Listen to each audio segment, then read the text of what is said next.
Hello दोस्तों। तो मैं आपको आज इस वीडियो में 5 क्वेश्चन करवाने वाला हूं जो कि अच्छे लेवल के हैं। ठीक, तो मुझे थोड़ा ये क्वेश्चन अच्छे लगे तो मैंने सोचा इन्हें करवा ही देता हूं। तो देखो मैं बताता हूं 5 क्वेश्चन कौन कौन से हैं हमारे। ठीक, देखो पहला क्वेश्चन तो ये है। ठीक, एक ये क्वेश्चन है, एक ये क्वेश्चन है, और एक ये है, और एक ये है। और मैं बता दूं ये क्वेश्चन देखो, ये तो है शायद रेलवे का प्रीवियस ईयर का क्वेश्चन। ठीक, और जो ये है ये एक बच्चे का डाउट था, तो ये मुझे वहां से मिला है क्वेश्चन। ये मुझे ये नहीं पता कि कौन से एग्जाम का है। ठीक, पर एक बच्चे ने डाउट पूछा था तो मुझे थोड़ा अच्छा लेवल का लगा, मैंने सोचा इसे करवा ही देता हूँ। ठीक, और देखो ये क्वेश्चन है एमटीएस का। ठीक, और ये भी क्वेश्चन है एमटीएस का। ठीक, और ये वाला भी एमटीएस का है। ठीक, तो एमटीएस में बहुत अच्छे लेवल के क्वेश्चन पूछे जाते हैं कभी कभार। तो मैं शुरुआत करता हूँ। देखो सबसे पहले मैं इसे ही बताता हूँ। देखो इस क्वेश्चन ने कीजिए और फिर मेरा देखना है आपको। मतलब पांचों क्वेश्चन में आपको ये देखना है आप कितने कर पाए। ठीक, और फिर मेरा सोल्यूशन देखना है मैं कैसे कर पाता हूँ। देखो इस क्वेश्चन में बोला है एक आदमी जुए की 3 बाजियां खेलने के बाद अपने पास आरंभिक धन का आधा धन ही पाता है। जुए के शर्त अनुसार यदि वह प्रत्येक बाजी जीतता है तो उसे 100 रुपए मिलेंगे, परंतु उसे अपने कुल धन का 50% धन वापस जमा कराना होगा। यदि वह तीनों ही बाजियां जीत जाता हो तो आरंभ में उसका धन ज्ञात करे। ठीक, तो मतलब ये कह रहा है कि एक आदमी है, उसने जुए की 3 बाजी खेली और तीनों ही बाजी वो जीता। ठीक, और हर एक बाजी जीतने के बाद उसे 100 रुपए मिलने हैं, लेकिन एक कंडीशन है, जब जैसे ही बाजी जीतता है तो उसे अपने टोटल धन का, ठीक, यानी जो 100 रुपए उसे मिले और जो उसके पास हैं उन टोटल धन का उसे 50% वापिस करना होगा। ठीक, तो फिर उसको बताना कि लास्ट में उसके पास आधा ही धन रह गया, तो हमें बताना है कि उसके पास कितना धन था। अब देखो ऐसा चाहे तो आप बेसिक से भी कर सकते हो। वो कैसे मान सकते हो, उसके पास थे एक्स रुपए थे शुरुआत में। ठीक, एक्स रुपए थे, और जब उसने पहली बाजी खेली, ठीक, यानी पहली बाजी जब उसने खेली तो जीता उसे कितने हो गए, एक्स प्लस 100 रुपए हो गए उसके पास। ठीक, लेकिन उसे उसके पास बचेंगे कितने, उसे 50% तो वापस करने होंगे, तो इसका मतलब उसके पास जो बचेंगे इसका आधा बचेंगे। ठीक, यानी कि कह सकते हैं ये बचेंगे उसके पास x/2 प्लस 100 का आधा 50। ठीक, ये उसके पास बचे पहली बाजी खेलने के बाद। ठीक, फिर उसने दूसरी बाजी खेली, तो दूसरी बाजी खेली फिर उसके उसे 100 रुपए मिलेंगे, यानी कि ये थे उसके पास x/2 प्लस 50। 50 में 100 जोड़ देंगे यानी 150 रुपए हो गए। ये इतने हो गए अब उसके पास दूसरी बाजी खेलने के बाद, लेकिन उसके कितने मिलेंगे। ठीक, क्योंकि आधे तो वो वापसी कर देगा, तो अब इसका आधा करेंगे अगर हम तो क्या आ जाएगा, x/4 प्लस 150 का आधा करेंगे तो 75। ये ठीक, ये बचे उसके पास दूसरी बाजी खेलने के बाद। ठीक, और फिर उसने खेली तीसरी बाजी। तो तीसरी बाजी जब उसने खेली तो यानी उसके पास कितने थे, ये रुपए थे x/4 प्लस 75। ठीक, और 75 में 100 जोड़ देंगे जो जीतने के बाद उसे मिलेंगे तो हो जाएंगे 175। ये ठीक, लेकिन उसके पास बचेंगे कितने, आधे तो वो वापसी दे देगा, तो उसके पास बचेंगे ये, यानी इसका आधा करेंगे तो x/8 प्लस 175/8, ओ सॉरी 2। ये तो ये बचेंगे, ये तीसरी बाजी खेलने के बाद उसके पास इतने रुपए बचे। अब उसने क्या बोला है, जो ये बचे हैं ना, यानी ये x/2 प्लस 175/2, यहाँ 8 है सॉरी, यानी पूरा ही लिख देता हूं मैं, यानी x/8 प्लस 175/2। ये जो बचे उसके पास वो उसका प्रारंभिक धन का आधा बचे थे, यानी प्रारंभिक धन था x, उसका आधा ये। ठीक, अब इसे सोल्व कर लेंगे और x की वैल्यू निकाल लेंगे। अब देखो इसे सोल्व करते हैं, x/8 जाएगा इधर, इधर क्या बचेगा, ये 175/2, इधर बचेगा क्या, x/2 माइनस x/8। ठीक, अगर इसे हम सोल्व करेंगे तो यानी 175/2 इज इक्वल टू 8x, इधर माइनस के 2x, तो 8 में से 2 जाएंगे यानी कि 6x। ठीक, और नीचे बचेगा 2×8 = 16। ये ठीक, बिल्कुल बेसिक से किया है। अगर इसे हम काटें यानी कि 2×8 = 16।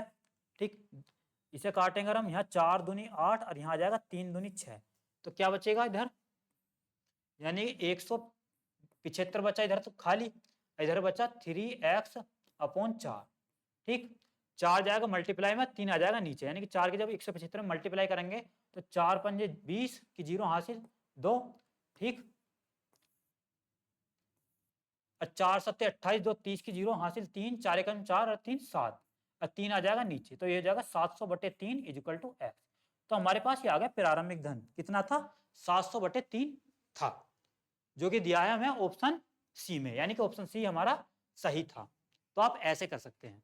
अगर आपको देखो, मैं आपको बताऊं इसे शॉर्ट तरीके से कैसे कर सकते थे, अगर आपके समझ में आ जाए तो वो भी बता देता हूं।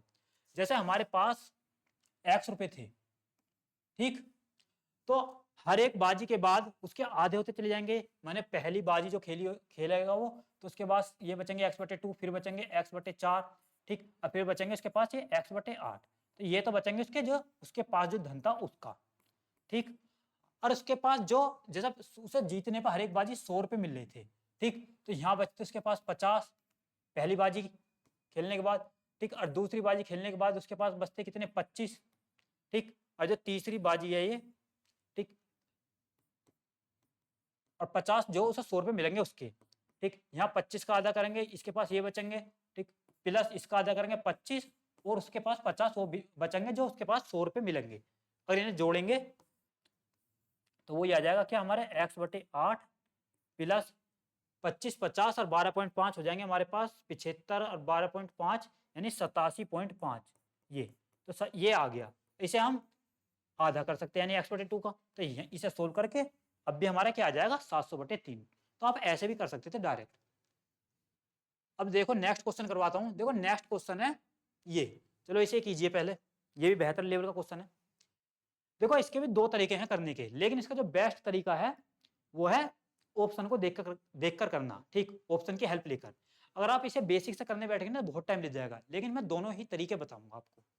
देखो पहले हम ऑप्शन की सहायता से करते हैं। इसमें कह रहा है दो संख्याओं का एलसीएम और एचसीएफ का योग दे दिया हमें, ठीक, और एलसीएम और एचसीएफ के बीच का अंतर भी दे दिया, तो पहली संख्या 72 दे दी, दूसरी संख्या में निकालनी है, ठीक। तो पहली संख्या जब उसने 72 दे दी ये, तो दूसरी संख्या जो है हम ऑप्शन की सहायता से करेंगे इसे, मतलब दूसरी संख्या जैसे हमने मानी पहले 36, ये पहला ऑप्शन उठाया हमने तो हमने मानी 36, ठीक। अगर हम इनका एलसीएम निकालें, 72 और 36 का एलसीएम आएगा 72, ठीक, और एचसीएफ निकालें, ठीक, तो वो आएगा 36 ही आएगा।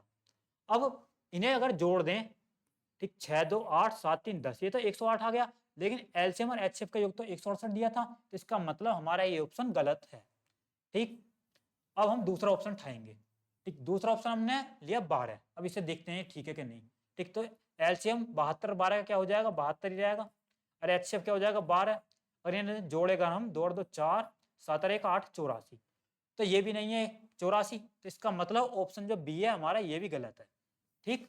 अगर हम तीसरा ऑप्शन उठाएं वो है 48, अगर हमें इनका निकाले एलसीएम, देखो 24 24 या 72 24 दूनी 48, यानी कि 24 मल्टीप्लाई 6, यानी कि 6 चौक 24 को 4 का हासिल 2, 6 दूनी 12 13 14, तो 144 आ जाएगा हमारा एलसीएम, और एचसीएफ क्या आ जाएगा 24, ठीक। अगर अब हम इन्हें जोड़ें 144 और 24, तो वो आएगा हमारा 4 4 8 और 14 और 2 16, 168, और हमें ये दिया था एलसीएम और एचसीएफ का योग 168, इसका मतलब ये ऑप्शन हमारा हो जाएगा सही। अगर हम इनका अंतर भी निकाले यानी 144 में से 24 जाएंगे तो 120 बचेगा, और देखो अंतर भी 120 दिया था ये रहा, तो इसका मतलब ऑप्शन सी जो है हमारा वो सही हो जाएगा, option C is the right answer. ये था इसका बेहतर मेथड। अगर देखो आप बेसिक से करते उसे मैं बता देता हूँ कैसे करते, ठीक, क्योंकि बहुत बच्चों का डाउट होता है कि बेसिक से तो बताओ कैसे करते। देखो जो पहली संख्या है, एक संख्या मान लेंगे हम एच ए और दूसरी संख्या मान लेंगे हम एच बी, ठीक। तो यहाँ से अगर हम एलसीएम की बात करें तो एलसीएम हो जाएगा हमारा एच ए बी, ठीक, और एचसीएफ की बात करें, ठीक, एचसीएफ हो जाएगा हमारा एच, ठीक। अगर हम एलसीएम और एचसीएफ का योग निकालें, ठीक, तो यहाँ से अगर हम एलसीएम और एचसीएफ का योग निकालेंगे तो क्या आ जाएगा ये H A B plus H, जो कि दिया था हमारा 168, ये, यानी कि हम कह सकते हैं एच ले लें अगर कॉमन ये, तो यहाँ क्या बचेगा ए बी प्लस 1, ये है हमारा 168, ठीक। अगर हम इनका डिफरेंस निकालें ये H A B minus H, तो वो क्या दिया था वो दिया था 120, ये, यानी कि एच यहाँ से भी अगर हम कॉमन ले लें तो यहाँ क्या बचेगा ए बी माइनस 1, तो यहाँ क्या है 120। अगर हम इन दोनों को सोल्व करें यानी कि सोल्व क्या करें ठीक, इन्हें डिवाइड कर दे इन दोनों इक्वेशन को, तो देखो यहाँ से हमारा h से h कट जाएगा, यानी कि ये बचेगा ये A B plus 1 upon A B minus 1, अब बराबर में क्या 168/120, यानी ये 168/120। अगर इसे हम सोल्व करें तो ए बी की हमारे पास वैल्यू आ जाएगी। ठीक, ए बी की वैल्यू आ जाएगी, इसे हम सोल्व करेंगे, यानी 4 से अगर इसे काटें, ठीक, तो 4 चौक 16, 4 दूनी 8, इसे काटें 4 तिया 12, ठीक, 6 से काट देंगे, यानी कि 6 सत्ते 42 और 6 पंजे 30, ये आ जाएगा 7/5।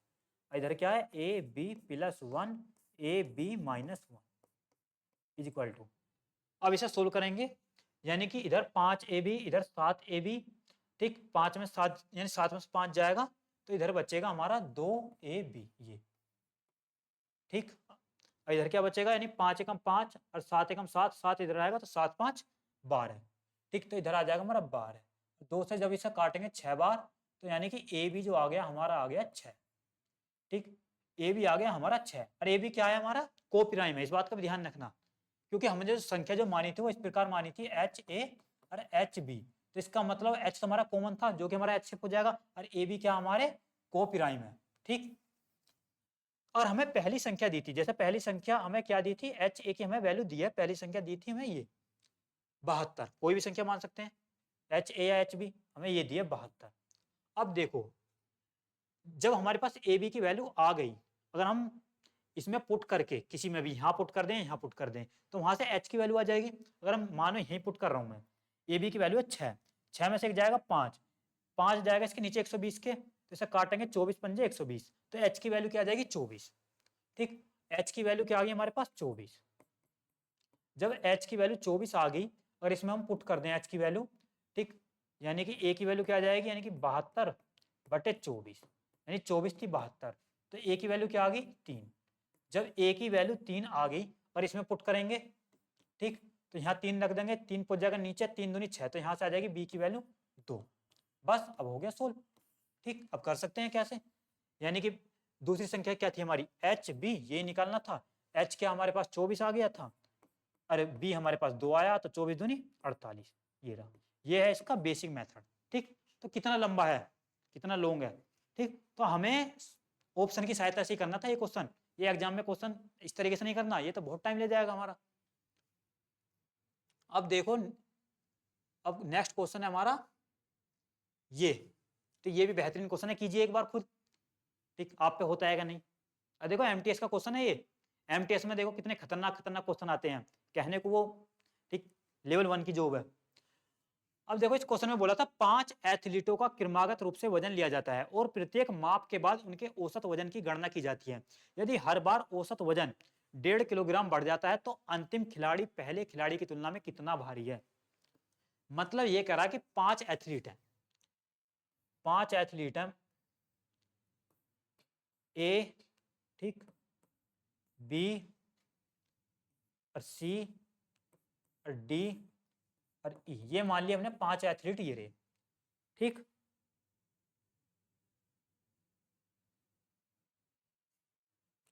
अब देखो इसने क्या बोला था, उनके यानी कि अगर मैं यहाँ मान लूँ वजन हूँ, इनका ये वेट है, ठीक, और यहाँ है एवरेज, ठीक, नीचे।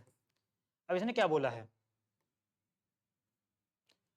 जो उनका क्रमागत मतलब उनका जो एवरेज है वो हर बार 1.5 किलोग्राम से बढ़ रहा। मानो जो पहला जो एथलीट है उसका वजन x है, तो उसका एवरेज भी x बैठेगा, क्योंकि एक संख्या का एवरेज तो वही रहता है जो उसका योग मतलब जो स्वयं है वो संख्या।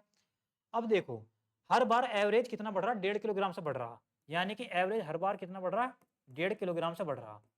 ठीक, यहाँ कितना हो जाएगा x प्लस 1.5 किलोग्राम से बढ़ेगा, यानी 3, यहाँ कितना हो जाएगा x प्लस 4.5, ठीक, यहाँ कितना हो जाएगा x प्लस 6, ठीक, हर बार बढ़ रहा है 1.5 किलोग्राम से। अब देखो जब दो ये फर्स्ट एथलीट का एवरेज है, ये सेकंड मतलब 2 एथलीटों का एवरेज, ये 3 एथलीट का, ये 4 एथलीट का, 5 एथलीट का। बिल्कुल मैं बेसिक से बता रहा हूँ जिससे कि आपको बिल्कुल अच्छी तरीके से समझ में आए, चाहूँ तो मैं इसे शॉर्ट तरीके से करवा सकता हूँ।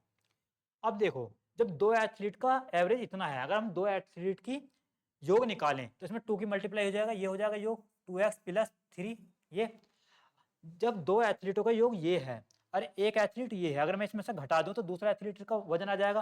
अगर इसमें से मैं एक्स घटा दूं, ठीक, तो 2x में से एक्स जाएगा, बचेगा एक्स और +3। तो इसका मतलब जो दूसरा एथलीट था उसका वजन था x+3। ठीक, अब देखो 3 एथलीटों का जो एवरेज है वो है x+3। अगर मैं इनका योग निकालूं तो क्या आ जाएगा, 3 की मल्टीप्लाई करूंगा 3x+9।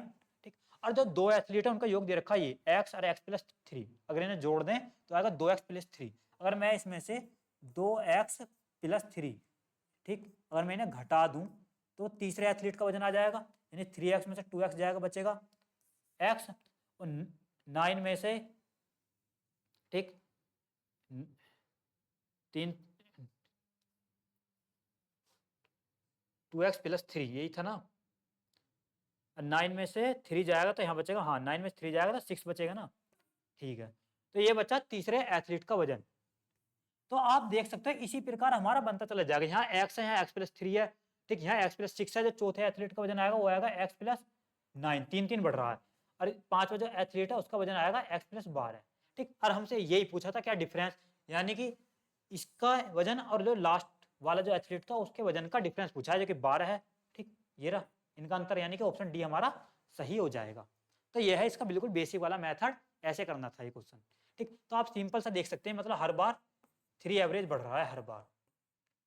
ठीक, यानी कि 3 और 3 6, 3 9 3 12, तो कितना हो जाएगा हमारा डिफरेंस, 12। अब देखो एक क्वेश्चन है ये, इसे कीजिए, ये भी एमटीएस में पूछा गया था, ये भी बेहतर, मतलब बेहतरीन क्वेश्चन है वैसे। इसमें बोला है एक गोले का भार संयुक्त रूप से इसकी त्रिज्या के घन और उस सामग्री के घनत्व के समानुपाती है जिससे इसे बनाया जाता है। दो गोले की त्रिज्या दे दी हमें, उनका अनुपात दे दिया, और उनका घनत्व यानी डेंसिटी का अनुपात दे दिया, और दूसरे गोले का हमें वजन दे दिया, तो पहले गोले का हमें भार निकालना है। अब देखो इसमें कह रहा है कि मतलब एक गोले का जो भार है यानी कि वेट जो है वो क्या कह रहा है, इसकी त्रिज्या के घन और घनत्व के क्या है, समानुपाती, यानी कि त्रिज्या जो है रेडियस उसके तो घन, और डेंसिटी यानी घनत्व उसके समानुपाती है, यानी कि इसे मान सकते हैं डी। ठीक, तो इस प्रकार कह सकते हैं एक तरह से हमें फॉर्मूला दे दिया उसने, इस फॉर्मूले की हमें सहायता से करना है। अगर यहाँ से हम इसका प्रोपोर्शनल का साइन हटाएं तो क्या आ जाएगा, यानी कि जो से हट, ये बन जाएगा इस प्रकार, यानी के आर की क्यूब इंटू डी। अब हमसे दो गोले की बात करी थी, ठीक, और दो गोले का हम वेट का, दो गोले हैं यानी कि W1 वो ये हो जाएगा KR1 की क्यूब और इंटू डी, ये 1 1 है पहले गोले का, ये है। ठीक, और दूसरा गोला मानो इसे डिवाइड कर दें यानी W2। ठीक, यहाँ भी क्या आ जाएगा, के तो कांस्टेंट है, ये तो समान रहेगा। ठीक, यहाँ ये R2 है, इसकी क्यूब, और ये D2 है। ठीक, तो इस प्रकार हम कर सकते हैं, यहाँ से इसमें वैल्यू पुट करेंगे और सीधा कर देंगे, हमारा आंसर आ जाएगा। देखो के से तो के खत्म हो जाएगा, जो W1 है ये हमें निकालना है, और जो W2 है वो दिया था हमें कितना, 40 kg ये। ठीक, के से के खत्म हो गया, जो R1 है ये रहा R1, ये R2 यानी 17 का क्यूब R1 है। ठीक, 17 का क्यूब, और जो D है वो D कितना है, 3। ठीक, और जो R2 है वो था 8 यानी 8 का क्यूब। ठीक,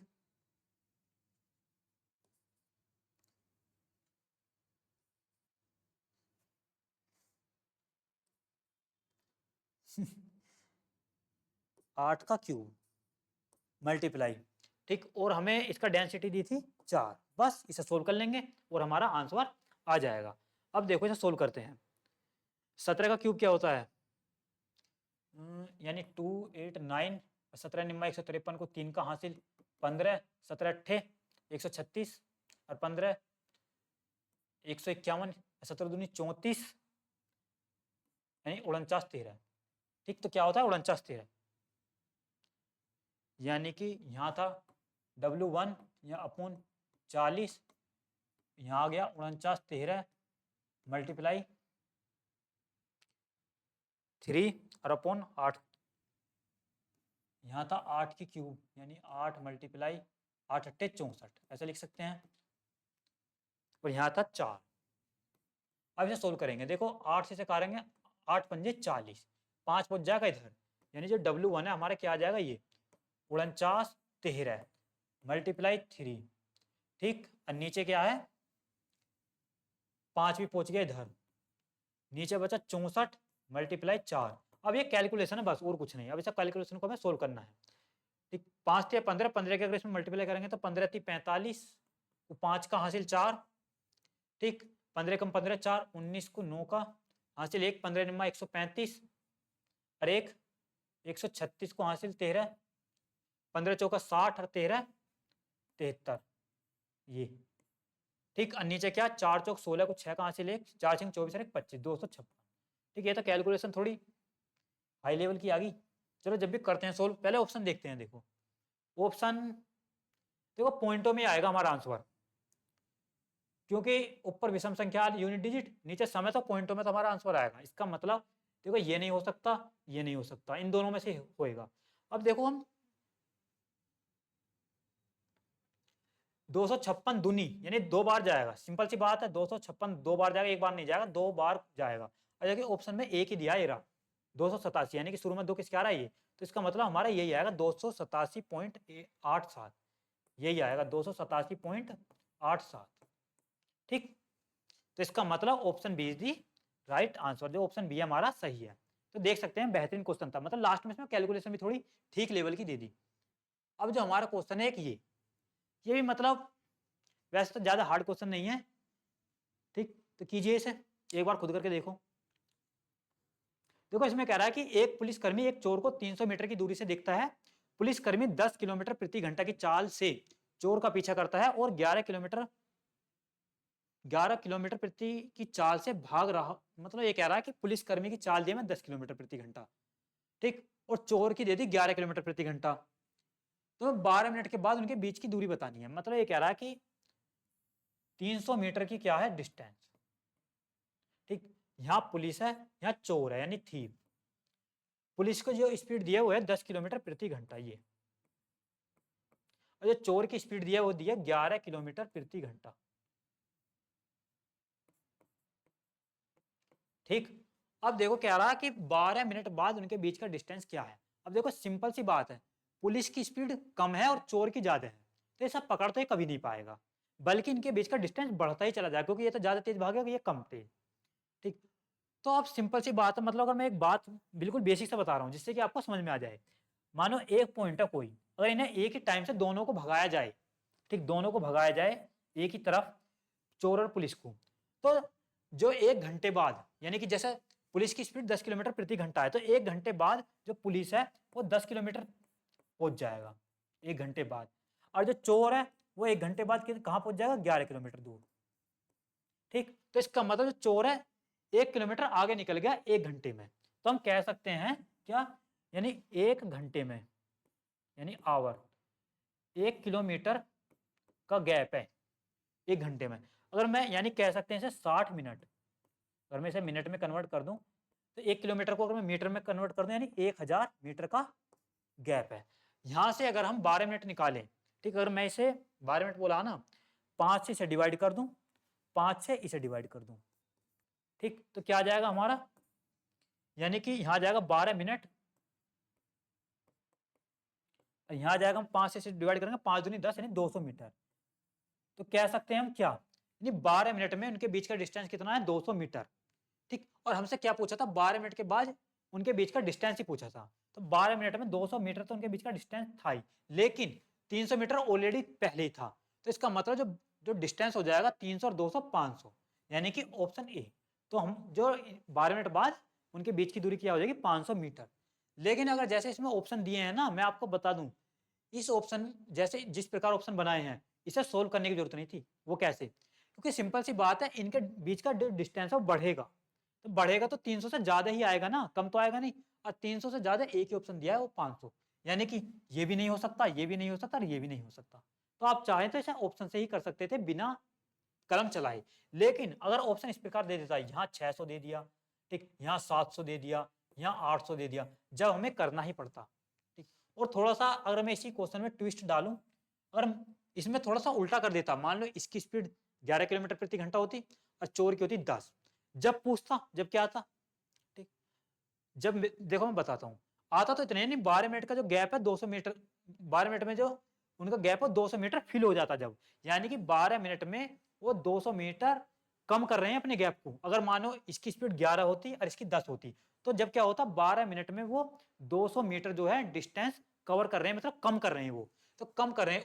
पहले कितना था, 300 मीटर का गैप, अब वो 12 मिनट बाद 200 मीटर और कम कर देंगे, ठीक, तो फिर कितना बचता है, यानी कि 300 में से अगर हम 200 घटा देते तो 12 मिनट बाद उनके बीच का गैप वो 100 मीटर बचता, ठीक, अगर इनकी चाल हमारी उल्टी होती तो ये भी ध्यान रखना है।